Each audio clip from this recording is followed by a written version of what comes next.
வணக்கம். இன்றைக்கி நம்ம எங்கே வந்திருக்கோம்னா, மதுரையோட ஆரம்ப புள்ளியான கெத்துக்கெல்லாம் ஆரம்ப புள்ளியான பொற்றாமரை குளத்துக்கு தான் வந்திருக்கோம். மதுரைனாலே கெத்து, அந்த கெத்துக்கெல்லாம் ஆரம்ப புள்ளின்னா இந்த பொற்றாமரை குளம் தான்.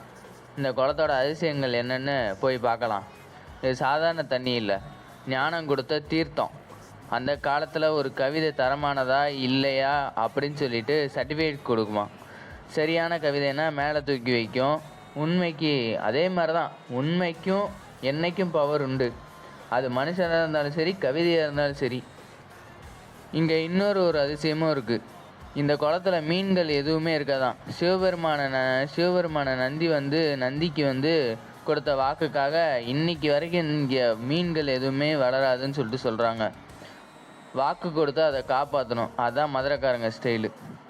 அது மட்டும் இல்லாமல் இந்த குளம் எப்படி உருவாச்சுன்னு நான் சொல்கிறேன்.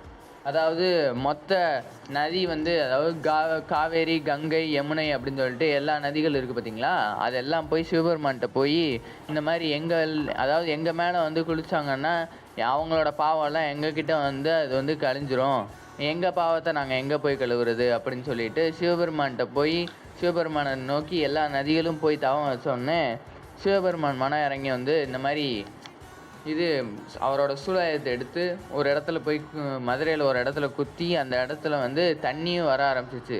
அதுக்கு பேர் சிவகங்கை தீர்த்தம்னு சொல்கிறாங்க.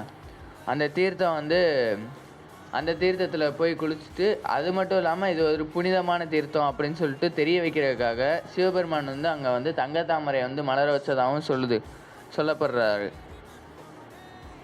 அது மட்டும் இல்லாமல் சிவபெருமான் தங்கத்தாமரை மலர வச்சு அந்த இடத்துல தேவர்கள் குளித்ததாகவும், அந்த தேவர்கள் குளிச்சுட்டு அந்த தங்கத்தாமரை எடுத்து சிவபெருமானுக்கு போய் பூஜை பண்ணதாகவும் இப்போ வரைக்கும் சொல்லப்பட்டு தான் இருக்குது.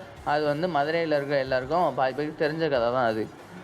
ஸோ நம்ம மதுரையோட ஹிஸ்ட்ரி அடுத்த வீடியோவில் இன்னும் நம்ம வீதி உலா, அதுக்கப்புறம் மீனாட்சி சொக்கனம் திருக்கல்யாணம், அதுக்கப்புறம் அழகர் ஆற்றுல இறங்குது, அதெல்லாம் எப்படி நடக்குதுன்னு சொல்லிட்டு அடுத்தடுத்த வீடியோவில் வந்துக்கிட்டே இருக்கும். ஸோ வீடியோ பிடிச்சிருந்துச்சுன்னா ஒரு லைக் பண்ணிடுங்க, மறக்காமல் சப்ஸ்கிரைப் பண்ணிடுங்க. தொடர்ந்து நம்ம கூட ஜாயின்லேயே இருங்க. தேங்க்யூ.